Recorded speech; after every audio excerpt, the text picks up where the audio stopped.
Welcome to your feature presentation, the podcast where we bring you the latest and greatest movies in pop culture. We've got a lot of fun stuff we're going to talk about today. We're talking about the new Harry Potter TV show coming up. We're going to be talking about Paramount is buying Warner Brothers. Will it go through, and what does that mean? We got a lot of other awesome stuff coming down the line. And I'm Andrew. We'll also talk about the state of the MCU, what's coming out this year, what have we had recently, is that encouraging, is it discouraging, and how can we be optimistic for the future? Are you optimistic? I am. I am. Good. All right, Andrew, I've got a crazy question I'm going to ask for you. Yeah. If I said, okay, here it is, like click this and we'll go, and we were going to watch an entire AI movie, like, would you do it? If it's like fully AI, are you going to watch AI movies in the future? Like a feature film? Yeah. No. Never? Never. I would. I don't know. It's just, we talk a lot about Heath, AI. You suck. And it's like, I get it, creatives, but I don't know. There's been a lot of these clips of like superhero fights. And I think the main point is, honestly, I think what AI is doing is showing how shallow some of these action fights are, and how Sure. they are so like produced anyways that you can just make it with AI. And I still think AI is not, at least yet, can't make story, can't make it feel like real human people. But when it's a fully digital world anyways, and AI is like, oh, I can do that. I'm like, I think it's an interesting question. I think it's going to be something we continue to deal with. Like, will we watch AI movies? I think it's important to recognize that what it seems like you're talking about is, hey, if what AI is producing is close to and seems really similar to the action sequences that we're seeing in superhero movies right now, that's because AI only steals. Yeah. AI cannot, you say yet, I don't think AI will ever get to a point where it can create an original idea. All it does is compile 100 variables that it pulls from other places and changes the levels of how much it leans into someone else's creation here and someone else's creation here. So I've seen some of the clips that you're talking about on social media of like different superheroes fighting each other, and you're like, whoa, this is much better than it should be. It looks much better than I think it should, or I expected it to. And just as far as the content goes, AI can only take from people who have created. It will never be original. And I think that's the selling point for me. There's a lot of bad, like genuinely terrible things that people are able to do because of AI. And we don't have to get into that because that's really sad and depressing. But as far as just movies go, I think that the comparison of like, well, this stuff that we have right now looks like AI is reversed. And the AI, when you recognize it, it doesn't mean it's good or it's at studio level. It just means that it's copying studios. Yeah. No, and I think, like I said, I think there is a thing of, yes, it's just compiling, but I think it also shows like what studio, what like creatives are just recycling as well. If Certainly. like we're going to talk a lot about Marvel. If it looks like a standard Marvel fight, it's like, does that mean they're just kind of shipping it in? Like, I don't know. I think that's a really interesting question. Okay, so I feel like I want to start off with Paramount to buy Warner Brothers. So Great. This is maybe a little bit boring, but I think it's very interesting for the future of TV, especially and streaming. So Netflix was going to buy Warner Brothers for a long time, and they have since walked away. And now it seems like it's going to be Paramount will be buying them. So I just want to do a quick little list of what that actually means. So Paramount which is I had it list their assets, and under it it puts Paramount Pictures, Paramount Plus.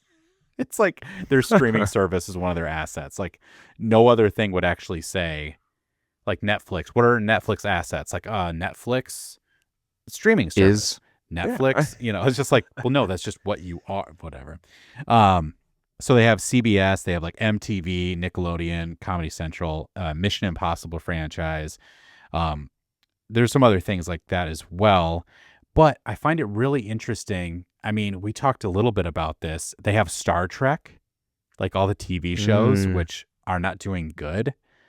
I'm like, quick, name a Paramount like streaming show you watch. I can't name one. like even name a Paramount show that you've ever seen. Yeah, I don't know. I think I've watched some of the Star Trek stuff, but like I said, I think it fell off so hard I wasn't into it. But I've definitely never seen a Paramount original. Yeah. Well, that might be about to change. No, so if they buy Warner Brothers, that it would be HBO, DC Studios, all the Warner Brothers film and TV studios, CNN, Discovery, Cartoon Network, and HGTV. So like that's what I get my Shark Week from.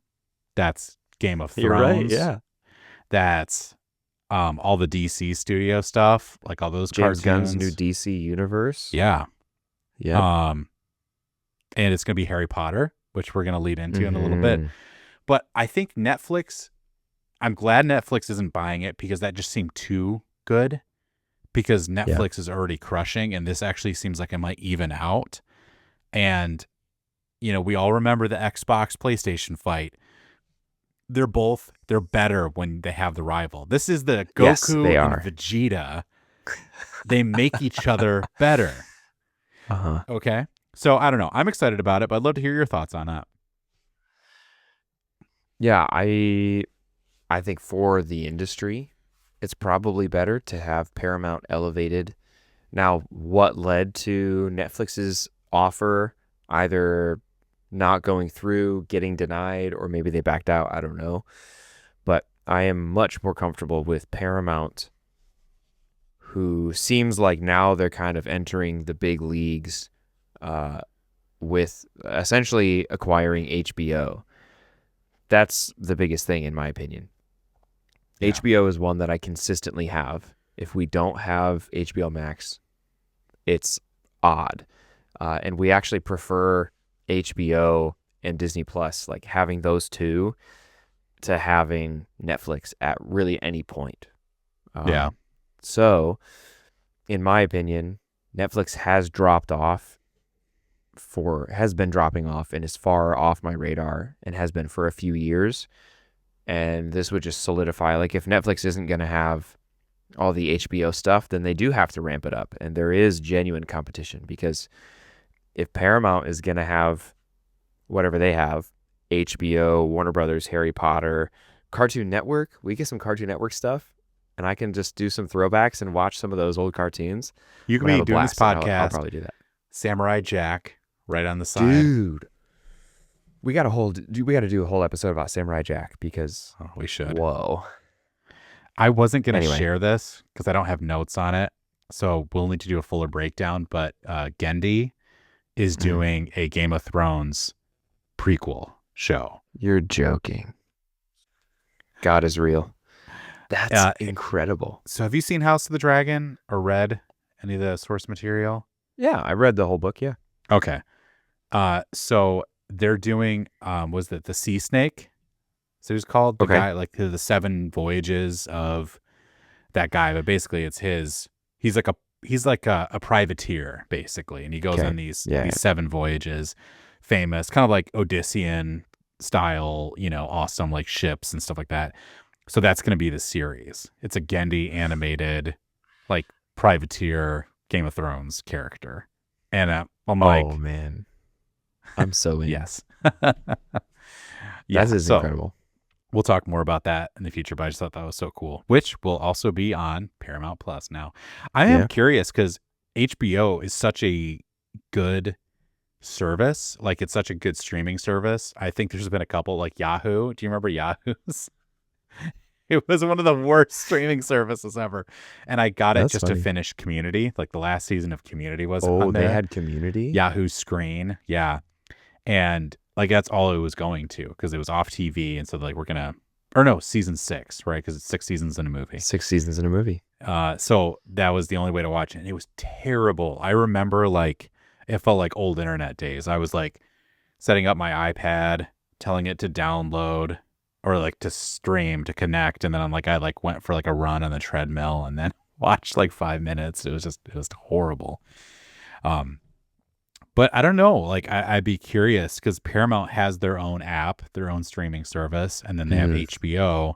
So if they just combine both of those, like, are we still going to do 2? Or kind of like the Disney Hulu, that there's 2, but then you can get a package with both of them, which I'm also like, at this point, why are they different? Just combine them fully. It's just cable boxes. Yeah, that's all it is. They just want to charge us more money. That's why they don't combine them. But yeah, true. Well, as we're talking about Warner Brothers, as we're talking about HBO, I want to talk about the new Harry Potter TV show coming out, which we talked a little bit about this. I think it was cut from the episode. Our last episode got some stuff cut off it, and we had to go back and re-wrap it up. But also, that was super fun. We did like one of our first like official, not in the car with microphones, like a first like in-person podcast. That was super 2 fun. years in, and we finally did a genuine episode sitting across the table from each other. It was awesome. It was really good. It was sweet. Yeah. We need to make it happen more often. Yeah. But we did talk a little bit about this. But so the Harry Potter TV show, I am very excited about it. I know a lot of people are like, they hold the movies as sacred. And I'm a book fan first. And I think I'm a movie fan second. And I love the movies. I probably watch them yearly. But as I stated before, the first ones especially are not that good.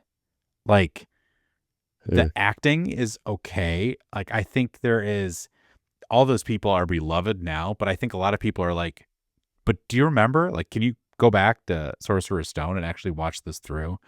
Like, it's pretty rough. Take your rose-colored glasses off. Yeah. And see it for what it is. Yeah. And I still love them, but I'm just like, I don't understand when people are like, oh, I'm not even going to watch the new show. Because it's like, I think it's going to be better. I think the first season of the show is very easily going to be better than the first movie.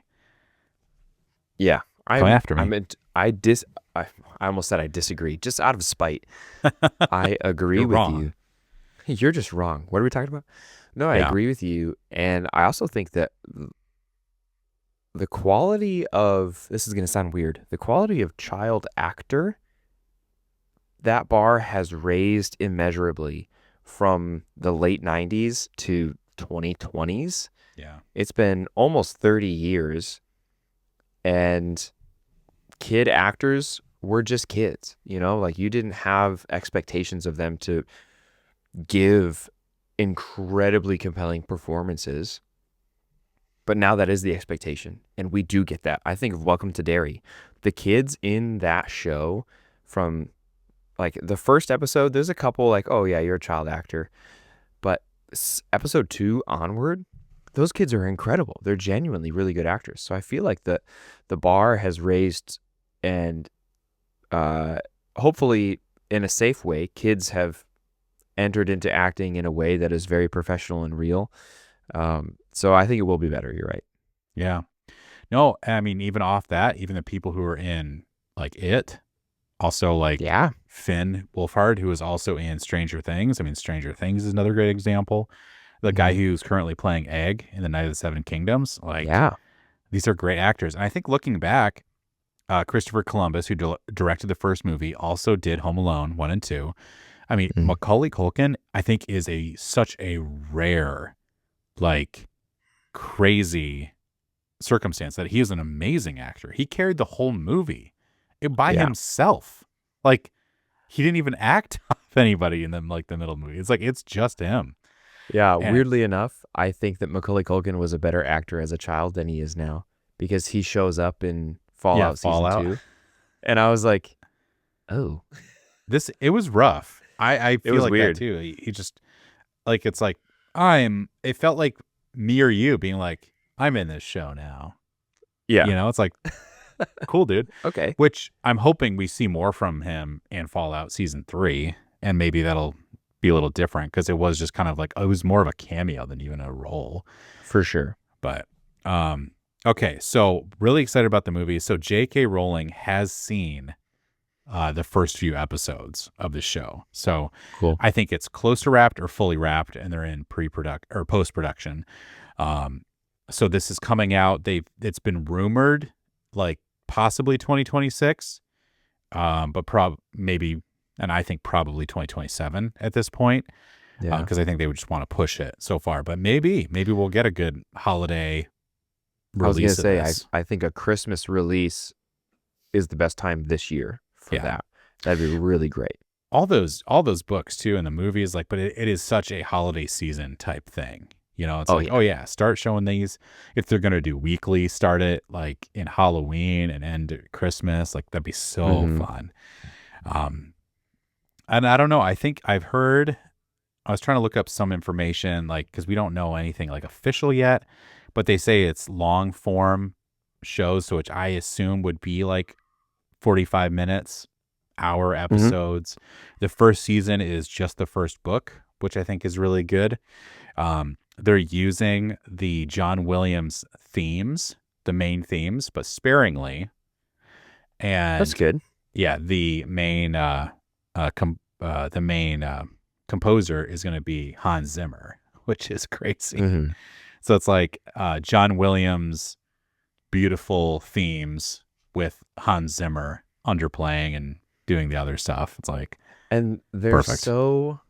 They're like brothers, or even like father-son in my mind. Yeah. And I don't know, maybe a composer, music nerd would know the answer to this question. But my headcanon for Hans Zimmer and John Williams' relationship is that Hans Zimmer is a student, like a direct student of John Williams. That could not be true, but that's how it feels. You go from Star Wars, Indiana Jones, Jurassic Park, into Pirates of the Caribbean, Inception, and you could go forever. And those feel related. They feel related in the sense that, like, they're not repeats of each other, but they feel like generations, like, of knowledge being passed down.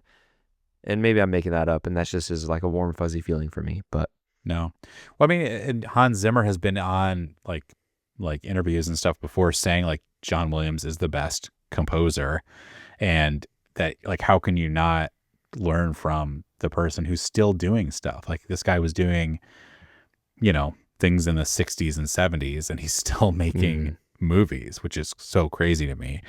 Did I not say Star Wars when I talked about John Williams? Well, I don't know, but it's a given. Oh, Star Wars and Jaws. Star Wars. Superman. Just want to cover all. Want to cover the bases. Superman. I'm actually Superman too. And yeah, Hans Zimmer also, did a Superman soundtrack, a Man of Steel. Yeah. I think Hans Zimmer has become a lot more atmospheric, and he's a lot more feeling. I mean, just even like in his work in like Dunkirk and that kind of stuff. But he has a lot of themes in him too. I love that about John Williams, is like there's the character themes and stuff like that. But like Pirates of the Caribbean is such a great example of his theme work, even though like some of it was done by other composers. Honestly, one of my favorite John Williams soundtracks is Muppet Treasure Island. He did Muppet Treasure Island? Yes. And it's Whoa. pre-Pirates of the Caribbean soundtrack, Hans Zimmer. And it's so good. Like, there's so many like good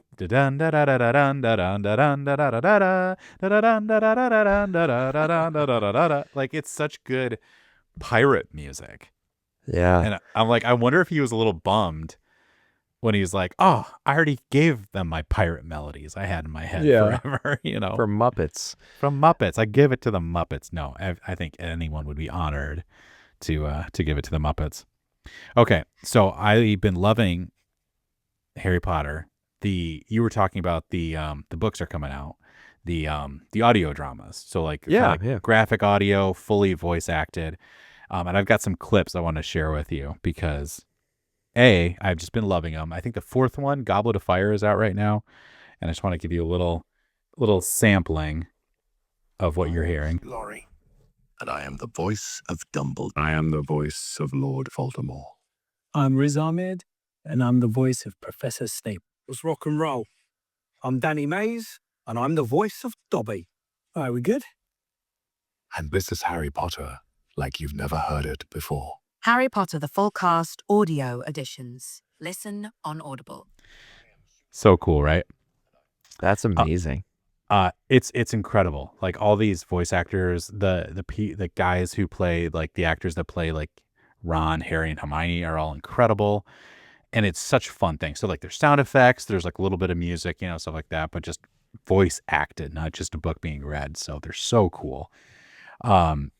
The thing that's tripping me up the most is they have I forgot to look up his name, but Ramsay Bolton from Game of Thrones is Professor Lupin.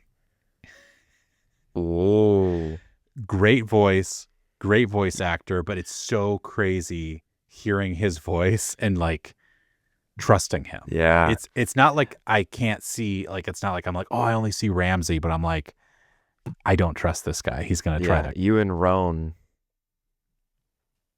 Is this you and Roan? Oh, is his you and name? Roan. Yeah. Yeah. I thought you were saying you. I'm probably and something. You and Roan. No, I'm probably mispronouncing it, but wow, that's cool. No, that sounds right. Okay, my favorite, your boy Matt Berry is Sir Cadogan in this audio drama, and I love it so much. So he's the guy. He's like Matt Berry. Yeah, IT Crowd, the Beaver from the movie we watched. The one what's the robot movie? Gosh, The Lonely Robot. The Lonely Robot. Okay, so Is that what?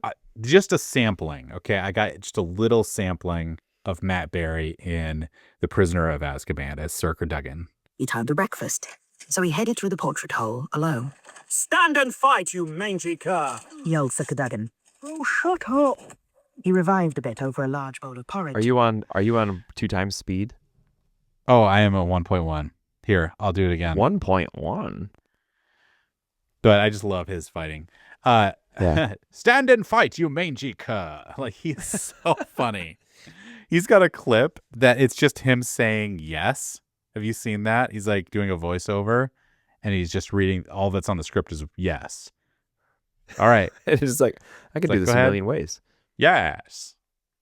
Yes. It's so good. So good. Yeah, dude, standouts are The Wild Robot. Yeah, he was in that one.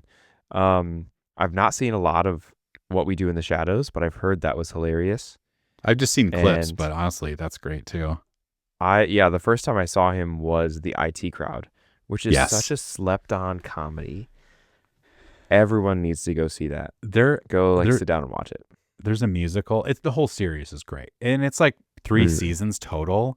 Just like go watch it if you love comedy.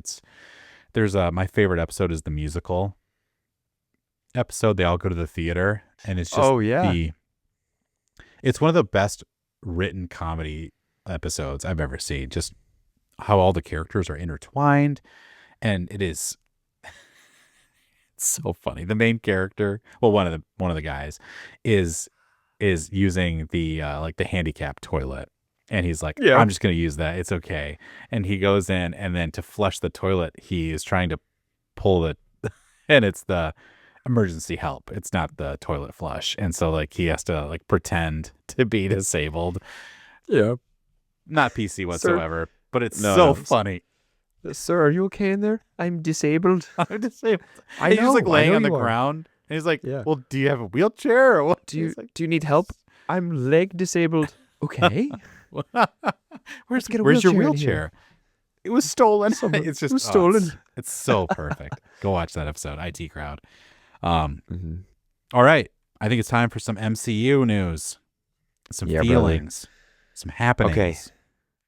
This is an interesting and unexpected MCU update because I think my default has been discouragement and pessimism. And in preparing for this episode, In general, or about the MCU?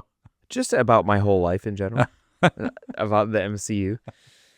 And I'd like to walk back a little bit I think my pessimism and sadness about the state of Marvel over the last few years has been mass producing projects that are uninteresting, TV shows that should have been movies, and movies where they don't let the director shine or do his thing. Sam Raimi. And somehow you made us get a bad Sam Raimi movie. How does that happen? Anyway, Multiverse of Madness. So I'm looking at this list preparing today, and I'm noticing potentially a really, really great thing. We have 2 theatrical releases for Marvel this year. That's it. So Spider-Man Brand New Day is releasing at the end of July. And then we have Avengers Doomsday, December. So no movies. First 6 months we get Spider-Man, and then 6 months later we get Avengers Doomsday. I think this is really, really good, and hopefully an indicator that they have slowed their roll. Instead of producing 4 or 5 movies in a year, they're dialing it back, especially after all the shakeups with Kang and all that really complex, crazy stuff. So that's good. We're keeping Spider-Man going. And Avengers Doomsday as a movie, I've still yet to be convinced it will be interesting or good. But it is encouraging just to see there's only 2 movies from Marvel this year. Additionally, what is also good, in my opinion, is that there are 6 different Marvel TV shows slated for the year. One of them is out in its entirety, and the next one comes out at the end of this month in March. So we have Wonder Man. Wonder Man was released in its entirety in January, at the end of January. That show is incredible. The showrunner is Destin Creighton, and he's done Shang-Chi. He also was the director for Spider-Man Brand New Day. So encouraged, because Wonder Man is really good. And if that's the next director good for a Spider-Man movie, that's a really good indication. I really liked Shang-Chi, and I think that's one of the criminally under-discussed Marvel movies out there. Aside from that, Shang-Chi, I feel like that was the last brand new superhero that I loved. It was so good. I love the movie. It was super fun, and it was what it needed to be. I think people maybe were dogging on a little bit. It's like, well, that wasn't as good as, Avengers or well, no. But I mean, comparatively, I think it's right up there with Thor 1 and Captain America 1. It was an incredible character introduction, and I think people were just in a weird space after all of these team-up movies, because the team-up movies only pay off and they're only good if you have all of the context for them. Yeah. So I feel like Shang-Chi was really setting up some meaningful stuff later by doing a really good movie. And it's kind of been, I don't know if it's squashed, but put on the back burner. But I'm hoping that with Creighton doing Brand New Day, and with his success with Wonder Man, critical success, that we'll get Shang-Chi back. So we have that. At the end of March, Daredevil Born Again Season 2 is dropping. This, in contrast to Wonder Man, is a weekly release. So we have 8 episodes every week starting March 24th. We get an episode of Daredevil Season 2. That'll carry us 2 months. So April to the end of May. June, there's nothing. Some anticipation building that feels very intentional and good for the release of Spider-Man at the end of July. Now, Daredevil Season 2 presumably will have John Bernthal in it, because he was in Season 1 towards the end. Yeah. So we're up for a beautiful, what I'm calling Bernthal summer. Dude. Right? With John Bernthal in Daredevil Season 2. Mm-hmm. We have John Bernthal in Brand New Day. We have John Bernthal in The Odyssey. And it's no longer a rumor, it is confirmed that The Punisher will get its own special, I don't know if it's an episode or a short movie that takes place I'm sorry, not takes place, that is being released between Daredevil season 2 and Brand New Day to add context for the character of the Punisher. So he gets his own Disney Plus exclusive. Here's what the Punisher is up to and what he's doing. And John has said this is the most brutal, savage Punisher that we've ever seen in this special episode. And I think that's really, really cool because John Bernthal is one of the only actors who plays the same character in every role that he gets, and everyone eats it up, and he does such a good job. So if you like unshackle John Bernthal on the potential of the Punisher and he just goes crazy, I think that's a huge success. That's what we've got coming. Some of the things. There's additionally, if you're into the animated Marvel stuff, there's a number of really good things coming down the pipeline. So no genuine dates for any of these yet, but we know X-Men 97 season 2 is coming out hopefully summer, late summer, probably after Spider-Man. Speaking of Spider-Man, in the fall, maybe late fall or early winter, we are scheduled to get the season 2 of Your Friendly Neighborhood Spider-Man, the animated show. Did you watch season 1? I did not. No. It's worth it. It's really fun. It's really cool. It's pretty short. And it's just really fun. It's more like a comic book style art. And so honestly, I love to see all these superheroes in more of a creative lens. After that, allegedly in 2026, but I have a feeling it'll get pushed back because there's so little information about it. We have Vision Quest. And I don't know if that's going to be animated. I doubt it. I think it will be live action. But there's such little information about it that even to say that it would come out in winter 2026, I think is assuming a lot. But Vision Quest is a show about Vision. What's he up to after the last time we saw him? And I think that is an interesting story, one that I'm actually interested in. So that's what we have for the Marvel Cinematic Universe, including shows, 2 movies, 5, potentially 6 different streaming series. And I think that's strong. What do you think? That is Anything really stand out to you? strong. I was going to say, these are a lot of fun stuff. I love X-Men. 97 was so fun. And I think it's nice to see stuff that I actually want to see. We've been waiting for Daredevil so long. And I think we're still not at the quality level that we got with the original Netflix show. So I also am hoping that the season 2 continues to kick it up. But it's a great show. It's still like, man, Charlie Cox is such a great Daredevil.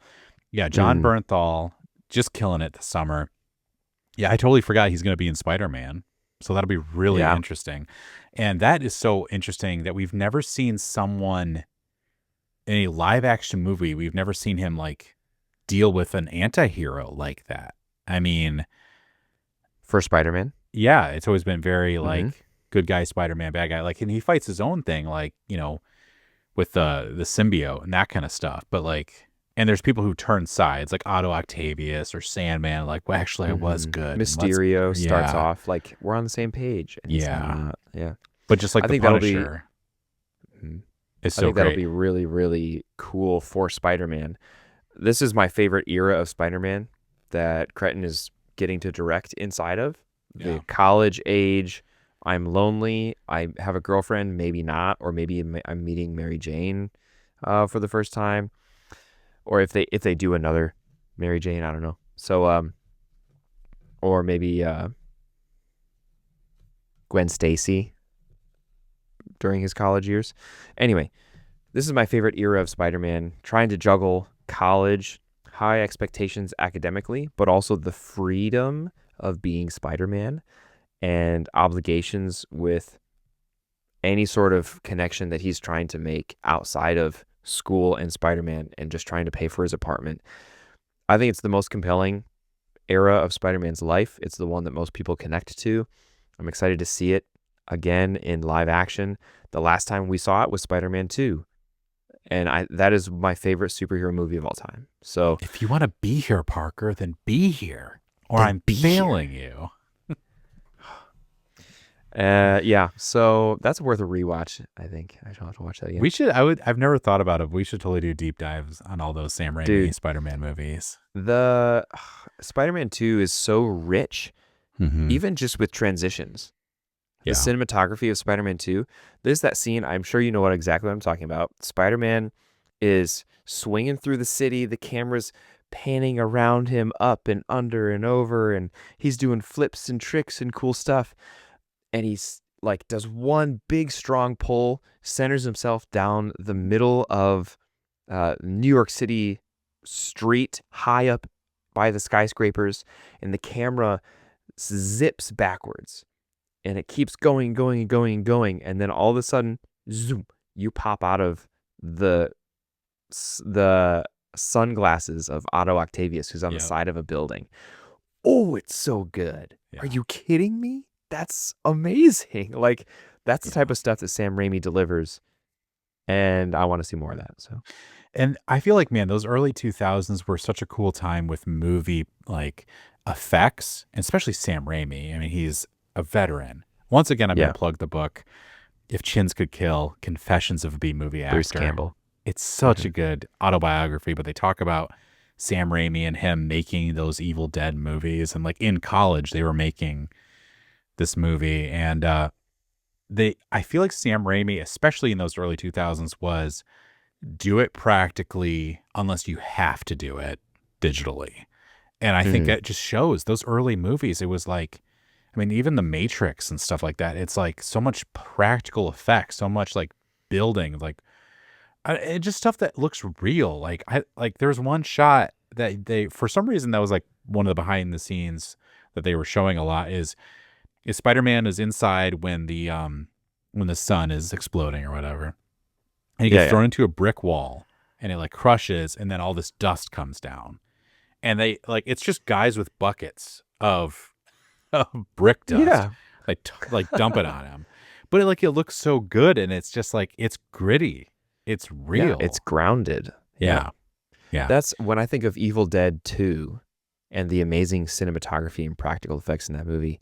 I think of that scene where Ash is completely losing his mind and he's up in front of the mirror.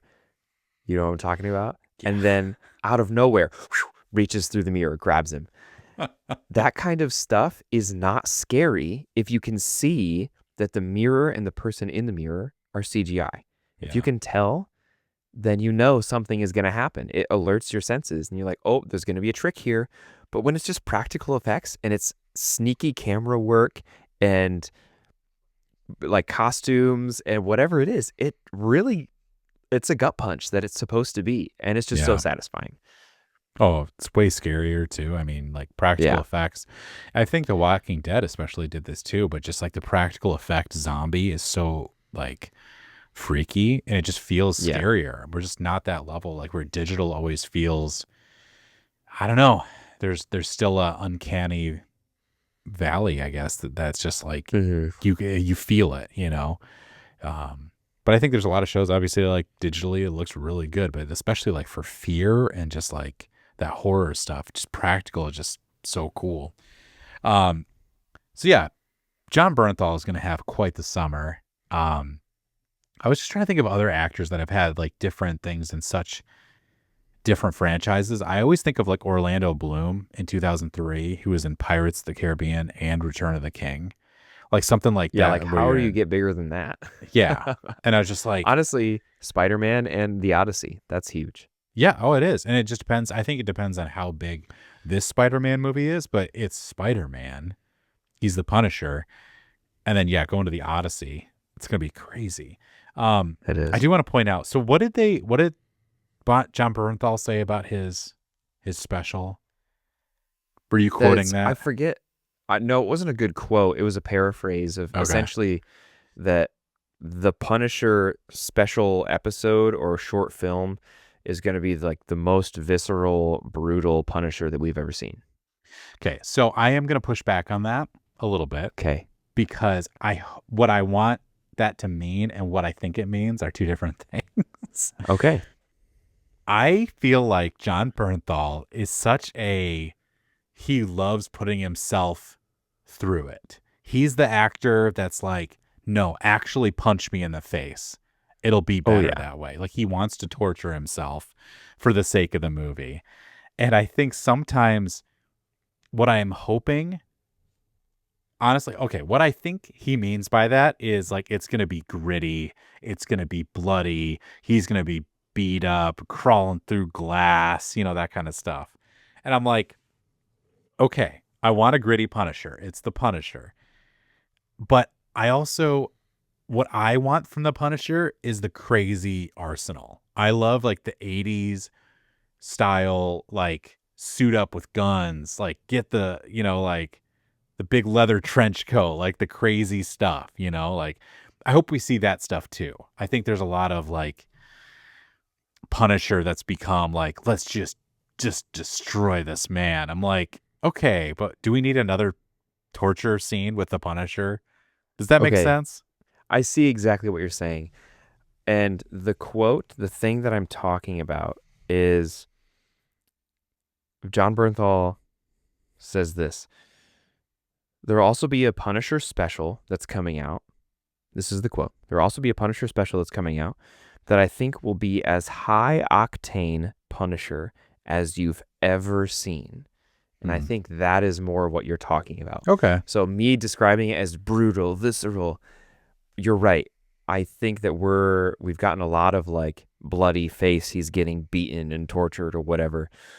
High octane probably speaks to what we're actually going to get better, which is trench coat, 50 different guns. When one's done, he doesn't reload it. He throws it away and he gets a bigger gun. Yeah. Like that's what I think high octane communicates to me. And that's what I'm into.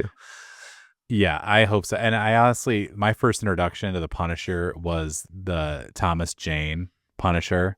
Sure. And I love it. Like, I mean, they fully on played into the comic books, like the assassin, was it Harry Heck or whatever, like with his guitar, like sings like, you like that song? I wrote that for your funeral. That guy, the Russian, who's just like named the Russian. And he's just I'm like, a bad guy. breaks his gun. Oh, I love that movie. I really do. But it's so cheesy in like the best way. Like it's campy. I think that's what I want to replace. When I mean it's cheesy, but it's good, that's what I call campy. It's like, totally. It's just fun. It's So I hope charming, we see cheesy. that. Yeah, exactly. Good. So I hope we see that from the Punisher. Nice. All right, Heath. Let's wrap it up. Let's talk about some other things, a short reference to some other things that we're into recently. This can be books, video games, a TV show that maybe we feel like is out of our realm usually. It could be a board game, a card game, whatever it is. What do you got? What have you been doing? Yeah. Yeah, we talked about this too. Like it's movies and pop culture, and we rarely talk about anything but movies, which I am all about. But there's other stuff. So I have been playing, they just released on the Switch, Pokemon Fire Red. And I have been jamming on that. I never had a Game Boy growing up. So this is like my first playthrough. And it's delightful. Just playing like on the Switch, and I'm like handheld because it feels like that's how you're supposed to play that. So yeah, just classic Pokemon. I started with Charmander and just playing through. Oh. Haven't looked anything up yet, but I probably will. That's a very strong answer. I'm really happy for you. Yeah. I borrowed a time. Game Boy Advanced in high school because my friends told me I should try and play it. And I think I beat Pokemon Red. And that was it. Is that a real one? The case was red, like the little cartridge. Yeah, that's all I remember. I'm not a Pokemon lore master, but I think it's Fire Red and Leaf Green just came out. And I think those are. So those are remasters of old games? Yes. Yeah, like original. Okay. I think that sounds right. Yeah. One of the Game Boys. But yeah, I never had a Game Boy. I thought they were the coolest things ever. And I just never had a Game Boy. I just remember like my cousin had a cottage like right next to our house. And so like he would come up for the summers and they all had Game Boys. And I'd be like, can I just borrow this for the night? And like when my parents would make me go home and I'd have like a brief hour just to play Game Boy. Delightful. That's so funny. Jurassic Park on the original Game Boy. Ooh, that sounds like it would still hold up. Oh, it's so good. It's just a side scroller game, like a shooter. It's so fun. No, I love that. But yeah, dude, what have you been into? I have been into Hollow Knight. It is also a video game, Ooh. and my wife and I like to have video game nights. And what that means is I like to play single player story driven games, and she likes to sit next to me and watch me play those games. So, Hollow Knight is I'm playing on my Steam Deck. It is an incredible game. Dude, It's it a looks like it's side-scroller. also on Switch. It's probably on Switch too. That would make sense to me. But yeah, it's side scroller, Oh, Switch too. Souls-like gameplay where you have some parrying, not a lot, but it's all just like attack timings, and you get to know your opponents. There's thousands of enemies in different regions, and it's Souls-like in that way too, where when you go to Elden Ring, you enter a different region. The small enemies change, and they look different. All these different regions have different bugs that you're fighting, and you're like a little guy with like horns and a tiny little needle as your sword. And you're just progressing through. You have no context for what you're doing and why you're there. So it's until you start exactly to like a talk Souls to- game. So it's exactly like an Elden Ring or Souls game. You just start walking around, and people start telling you about like who you could be or what you're supposed to do, and you start seeing monuments and reading text on like shrines and stuff, and you start gaining abilities. It's such a well-made game. I started playing it because the sequel just came out, and my students would not shut up about it. So Hollow Knight's the first one. It's very good. I think I'm probably 25 hours into it. I might be halfway if I'm lucky. And it's just beautiful and immersive and really a good time. Yeah, it looks like it's available on Switch, which is nice. So I can play it too. Hey, there you go. What's the second one called then? Oh, I don't Is it Hollow remember. Knight 2? No, That's it's cool. it's got a more creative name to it. It's like Hollow Nest or something like that. Yeah. That's awesome, dude. So, yeah, it's been really, really good. That's what I'm up to. Well, that's awesome. Yeah, we're going to play around, do some other stuff. Like maybe at the end of the podcast episode, just like have some fun and just what we're talking about. You know, we're both readers and stuff like that. And we got our juices flowing, I think, doing a podcast together. It's like there's a lot of stuff we don't talk about. And We just Just have a lot fun. of hobbies. You and I We are have a both lot of hobby hobbies. guys. So, I wholeheartedly embrace the quote of low maintenance guys have high maintenance hobbies. So dude, that's true. to our wives, Mhm. you're welcome. Apologies for the money. I was just gonna say, I may be emotionally stable, but my hobbies are video games and books and little tiny pieces of cardboard that cost anywhere between $10 and $100. Also, I would like to wrap up with you telling a story that you heard. So we went to the Teenage Mutant Ninja pre-release for Magic the Gathering, had a great time. I feel like too, this is a cliche, but I want to say our wives are awesome. They're both like fully on board when we do our hobby stuff, and they're like, go have fun. Like, I don't know. They're cool with it. I really appreciate that. I feel like there's a lot of guys who like, or even just hobbyists in general, that it's a tension with their spouse or their Yeah, significant it's a other. point of shame or something Yeah, like that. or yeah. And so I don't know. Our wives are awesome. So, but not all spouses are awesome about it. I'd love for you to share your story and what you heard on the dude. pre-release night. All right, let me paint the picture for you. Yep. Heath and I are at the TMNT Magic the Gathering pre-release. Eating. Heath, we're eating pizza nachos. It's beautiful. Chicken tenders.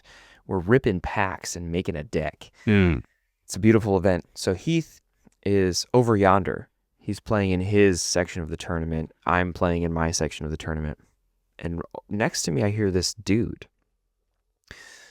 who he knows the guy who's across from him who he's playing against.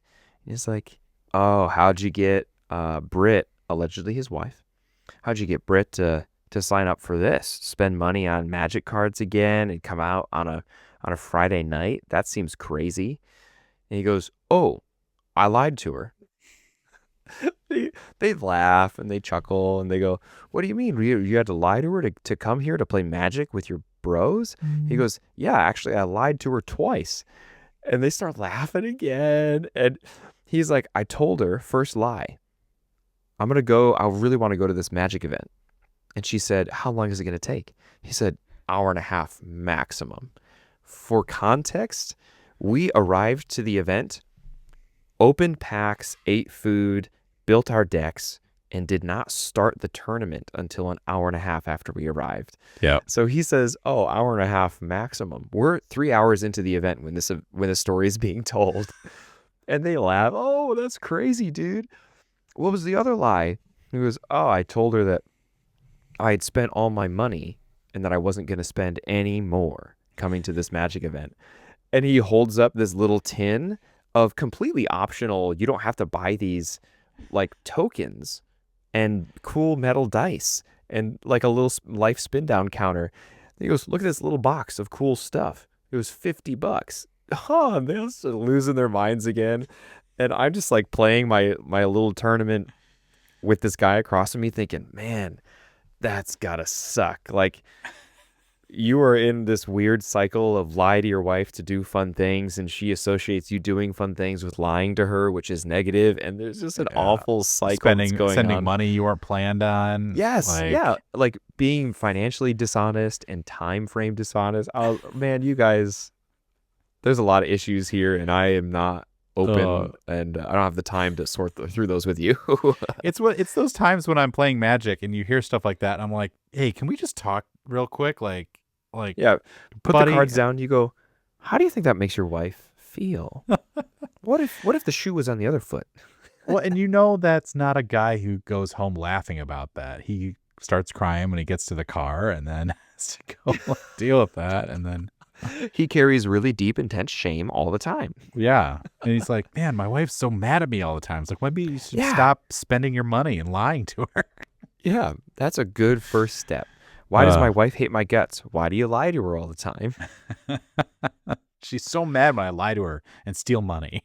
Yeah, I hate it. It's so unfair. Marriage is a prison.